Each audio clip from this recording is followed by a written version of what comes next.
இறை இயேசுவில் எனதருமை சகோதர சகோதரிகளே, இந்த 6வது அதிகாரமானது பாவத்திற்கு எவ்வாறு பரிகாரம் தேட வேண்டும், அதாவது கடவுளுக்கு எதிராக பொய் சொல்லியிருந்தாலோ, யாருடைய பொருளையாவது திருடி இருந்தாலோ, அல்லது பொய் சாட்சி சொல்லி மற்ற பொருளை அபகரித்து கொண்டிருந்தாலோ, இதெல்லாம் பாவம். இந்த பாவத்தை நாம் செய்திருந்தால் நாம் அதற்கான பரிகாரத்தை கட்டாயம் செய்தே ஆக வேண்டும். அதற்கான வழிமுறைகள் இதெல்லாம் செய்யணும் என்பதை விவரமாக எடுத்து வைக்கக்கூடியது இந்த அதிகாரம். அதில் அதற்கான எரிபலிகள் என்ன செய்யணும், தானிய படையல்கள் என்ன செய்யணும் என்பதையும் விவரமாக எடுத்து வைக்கிறது. இதுதான் குற்றம் நீக்கும் காணிக்கை. இதை நீ செலுத்தி இப்படி உன்னுடைய குற்றத்தை நீ கழுவ வேண்டும் என்பதையும் இந்த அதிகாரமானது நமக்கு எடுத்து வைக்கிறது. அன்புக்குரியவர்களே, நம்முடைய வாழ்க்கையிலும் பல தடவை இந்த பாவத்திற்கு ஏற்ற பரிகாரமாக நாம் கடவுளை தேடுவதுண்டு, காணிக்கை செலுத்துவதுண்டு. கடவுள்கிட்ட போய் மொட்டை அடிச்சுக்கிறேன், இதை நான் செஞ்சிடறேன் என்னுடைய பாவத்திற்கு பரிகாரமாக என்று பல தடவை இன்றும் நாம் அதை செய்து கொண்டுதான் இருக்கிறோம்.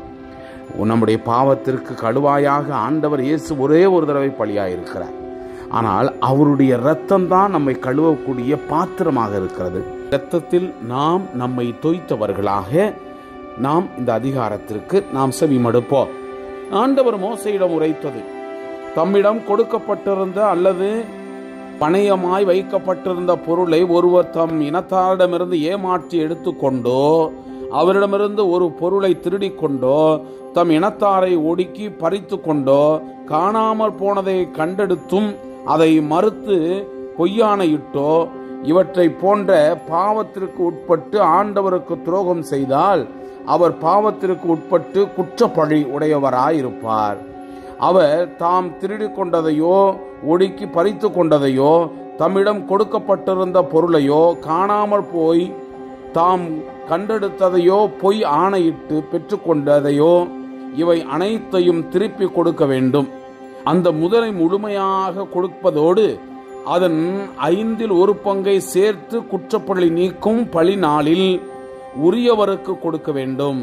குற்றப்பழி நீங்கும் பலியாக நீர் விதிக்கும் மதிப்புக்கு சரியாக பழுதற்ற ஒரு ஆட்டுக்கடாயை ஆண்டவருக்கு செலுத்தும்படி குற்றப்பழி நீக்கும் பலியாக குருவிடம் செலுத்த வேண்டும்.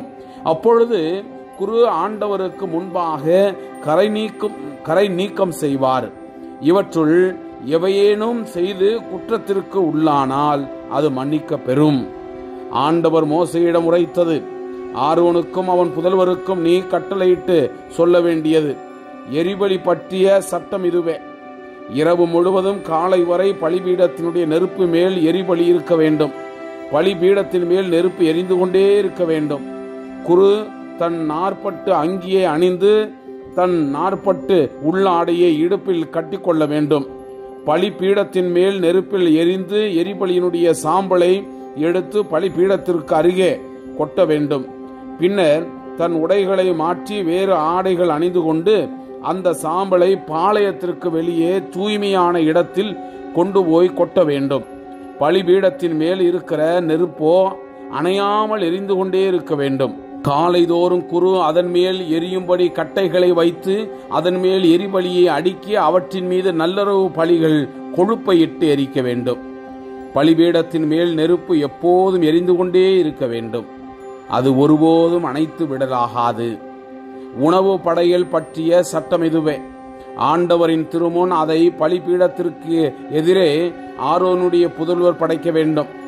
அவர்கள் உணவு படையினுடைய மிருதுவான மாவிலும் அதன் எண்ணெயிலும் உணவு படையலில் மீதுள்ள எல்லா சாம்பிராணியிலும் ஒரு கைப்பிடி நிறைய எடுத்து அதை நினைவு படையலாக பலிபீடத்தின் மேல் எரிப்பர்.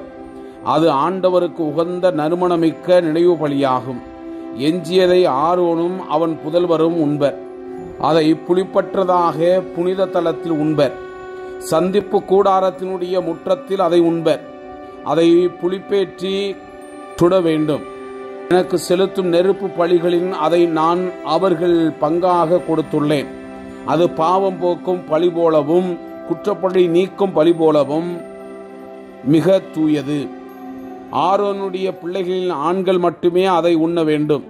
இது தலைமுறை தோறும் உங்களுக்கு மாறாத நியமமாய் விளங்கும். ஆண்டவருக்கு செலுத்தும் நெருப்பு பலிகளில் எதையும் தொடுகிறவன் தூயவனாயிருப்பான். ஆண்டவர் மோசையிடம் உரைத்தது.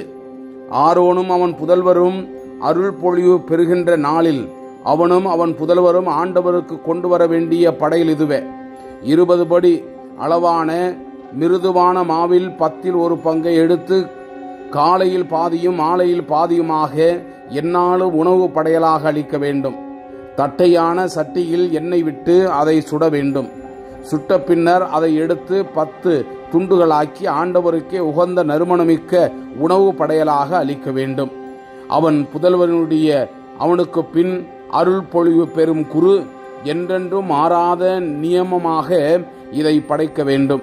இது ஆண்டவருக்காக முழுவதும் எரிக்கப்படும். குருவின் எந்த உணவு படையலும் முழுவதும் எரிக்கப்பட வேண்டும். அதை உண்ணலாகாது. ஆண்டவர் மோசையிடம் உரைத்தது: நீ ஆரோனிடமும் அவன் புதல்வர்களிடமும் சொல்ல வேண்டியது: பாவம் போக்கும் பலி பற்றிய சட்டம் இதுவே. எரிபலிக்குரியதும் பாவம் போக்கும் பலிக்குரியதும் பலியாக்கப்படுகிற இடத்திலேயே ஆண்டவர் திருமுன் அடிக்கப்பட வேண்டும். அது மிக தூயது. பாவம் போக்குவதற்கென அதை படைக்கும் குரு அதை உண்பார். சந்திப்பு கூடாரத்தினுடைய முற்றமாகிய தூய தலத்தில் அது உண்ணப்பட வேண்டும். அந்த இறைச்சியில் படுகிற எதுவும் தூய்மையானதே. அதன் இரத்தம் ஒரு துணியில் தெரித்தால் இரத்தம் தெரித்த துணியை தூய தலத்தில் துவைக்க வேண்டும். அதை வேக வைத்த மண்பாண்டம் உடைக்கப்பட வேண்டும். வெண்கல பானையில் வேக வைத்தால் அதை தேய்த்து தண்ணீரால் நன்கு கழுவ வேண்டும். குருக்களின் ஆண் மக்கள் யாவரும் அதை உண்ணலாம். அது மிக தூயது. கரை நீக்கம் செய்யும்படி சந்திப்பு கூடாரத்திற்குள் தூயகத்திற்கு கொண்டு வரப்பட்ட அந்த இரத்தத்திற்குரிய பாவம் போக்கும் பலி உண்ணப்படலாகாது. நெருப்பில் எரிக்கப்பட வேண்டும். Praise the Lord. இயேசுவுக்கே புகழ். மரியே வாழ்க.